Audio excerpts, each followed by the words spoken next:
اللہ نے حضرت یوسف علیہ السلام کو اتنا حسن عطا فرمایا ہے کہ قرآن مقدس حضرت یوسف علیہ السلام کے حسن کا ایسا واقعہ بیان کرتا ہے، ایسا ایک واقعہ اس مصر کی سرزمین پہ پیش آیا کہ جو سن کے عقل حیران رہ جاتی ہے کہ مصر کی عورتیں اس نے یوسف میں کھو جاتی ہیں اور کھو کے گم ہو کے اپنی انگلیاں کاٹتی ہیں۔ قرآن ہمیں بتاتا ہے قطعن ایدیہن وقلن حاش للہ ما ھذا بشرا ان ھذا الا ملک کریم۔ وہ حسن یوسف دیکھتی رہی، اپنی انگلیاں کاٹی، انہیں درد نہیں ہوا، محسوس تک نہیں ہوا، انہیں احساس نہ ہوا کیا کمال کا حسن ہے۔ لیکن سیدہ طیبہ طاہرہ حضرت سیدہ عائشہ صدیقہ رضی اللہ تعالی عنہا، صبح قیامت تک آنے والے ہر مومن کی ماں، آپ ارشاد فرماتی ہیں اور مصر کی عورتوں تم نے یوسف علیہ السلام کا حسن دیکھا ہے، اپنی انگلیاں کاٹی ہیں، اگر میرے محبوب کا حسن دیکھتی تم اپنے دلوں پہ چھریاں جلا لیتی، چھریاں جلا لیتی، چھریاں جلا لیتی۔ اللہ نے اتنا مصطفیٰ جان رحمت صلی اللہ تعالی علیہ وآلہ وبارک وسلم کو عطا فرمایا ہے کہ ساری کائنات کا حسن جمع کیا جائے تو لگتا یہ ہے کہ کائنات کو حسن کی خیرات بھی مصطفیٰ جان رحمت کی بارگاہ سے مل رہی ہے۔ یہی وجہ ہے احباب گرامی، یہی وجہ ہے کہ مصطفیٰ جان رحمت صلی اللہ تعالی علیہ وآلہ وبارک وسلم کی بارگاہ میں کھڑے ہو کر رسول پاک صلی اللہ تعالی وسلم کے صحابی اس بات کا اعلان کرتے ہیں وَأَحْسَنُ مِنْكَ لَمْ تَرَ قَطُّ عَيْنِي وَأَجْمَلُ مِنْكَ لَمْ تَلِدِ النِّسَاءُ۔ یا رسول اللہ، آقا آپ سے زیادہ حسین و جمیل میری آنکھوں نے نہیں دیکھا۔ اور پھر حضرت حسان بن ثابت مسلک اہل سنت کو کس طرح سے بیان کرتے ہیں، نظریہ اہل سنت کو، عقیدہ اہل سنت کو کیسے بیان فرماتے ہیں کہ یا رسول اللہ صلی اللہ تعالی علیہ وسلم آپ جیسا حسین و جمیل میری آنکھیں دیکھ بھی کیسے سکتی ہیں کہ آپ جیسا سونا کسی ماں نے آج تک جنا ہی نہیں ہے۔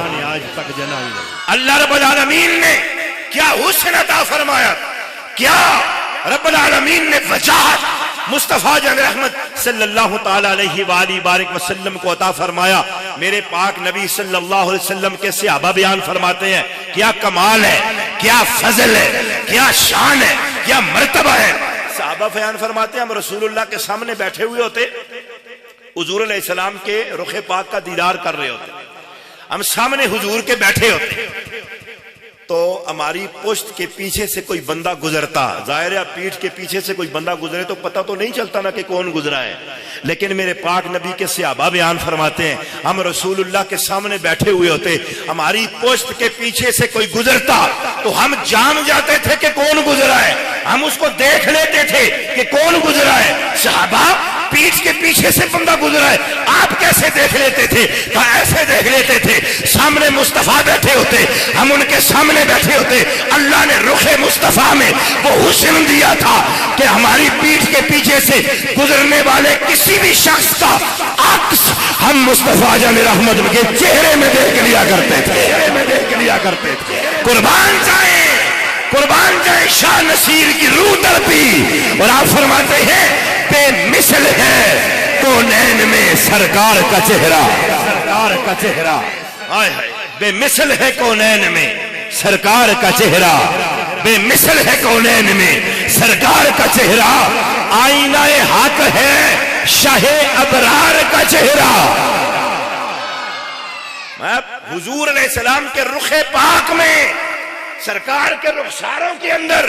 ہمیں مصطفیٰ جان رحمت کے چہرے کے حسن میں گزرتے ہوئے پیچھے سے لوگوں کا عکس نظر آ جاتا تھا۔ اللہ نے وہ حسن مصطفیٰ جان رحمت کو عطا فرما رکھا ہے۔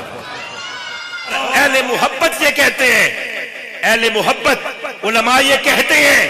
کہ اللہ رب العالمین اگر مصطفیٰ جان رحمت صلی اللہ تعالی علیہ وسلم کو اور کوئی معجزہ بھی عطا نہ فرماتا، ویسے تو اللہ نے مصطفیٰ جان رحمت کو سراپا معجزہ بنا کے بھیجا ہے، لیکن اللہ اگر کوئی اور معجزہ نہ بھی عطا فرماتا، چاند نہ بھی ٹوٹتا، اگر سورج نہ بھی پلٹتا، درخت جڑوں سے نکل کر کلمے نہ بھی پڑھتے، اگر کلمہ پڑھ پڑھ کے پتھر رسول اللہ کی رسالت کی اور اللہ کی توحید کی گواہیاں نہ بھی دیتے، اگر پتھروں سے پانی کے چشمے نہ بھی پھوٹتے، اگر آپ کے اشارے پہ کونین کا نظام ادھر کا ادھر نہ بھی ہوتا، تو اللہ رب العالمین نے نبوت کی دلیل میں جو مصطفیٰ جان رحمت کو حسن عطا فرمایا، وہ حسن ہی ساری دلیلوں پہ باری ہے۔ حضرت عبداللہ بن سلام رضی اللہ تعالی عنہ یہودیوں کے بہت بڑے عالم ہیں، بہت بڑے سکالر ہیں، مناظر تھے ان کے، تورات کے بھی عالم تھے، انجیل کے بھی عالم ہیں، سائنس کو پڑھا ہوا ہے۔ آپ خود کہتے ہیں میں مصطفیٰ جان رحمت صلی اللہ تعالی علیہ وسلم کو مدینے میں جب ہجرت کر کے سرکار تشریف لائے، میں انہیں دیکھنے کے لیے گیا، میرا ایمان لانے کا کوئی ارادہ نہیں تھا، میں نے یہ کہا کہ جاؤں ملوں تو صحیح، دیکھوں تو صحیح وہ کیسے بولتے ہیں، انداز کیسا ہے، پیغام کیسا ہے، گفتگو کیسی کرتے ہیں، فصاحت کیسی ہے، بلاغت کیسی ہے، بس دیکھنے گیا تھا کہ کل کو مناظرہ ہو گفتگو کرنی پڑے تو مجھے کون سا اسلوب اور انداز اختیار کرنا چاہیے۔ لیکن مسجد نبوی میں داخل ہوا، حضور سامنے بیٹھے ہیں، والضحیٰ کا چہرہ ہے، واللیل کی زلفیں ہیں، مصطفیٰ کے رخسار ہے، حسن ہے کہ کائنات کا حسن گویا سمٹ کے آ گیا ہو۔ میں نے مسجد کے اندر قدم رکھا، مجھے علم بھی بھول گیا، مجھے فصاحت بھی بھول گئی، مجھے بلاغت بھی بھول گئی، مجھے دلائل بھی یاد نہ رہے، بس مصطفیٰ کے چہرے کو دیکھا، دل نے گواہی دے دی، اتنا سونا چہرہ کسی جھوٹے کا ہو ہی نہیں سکتا ہے، ہو ہی نہیں سکتا ہے۔ میں نے آقا کریم علیہ السلام کا حسن دیکھا تو کلمہ پڑھ کے مسلمان ہو گیا۔ یہی وہ حسن مصطفیٰ ہے کہ جس کی خیرات کائنات میں تقسیم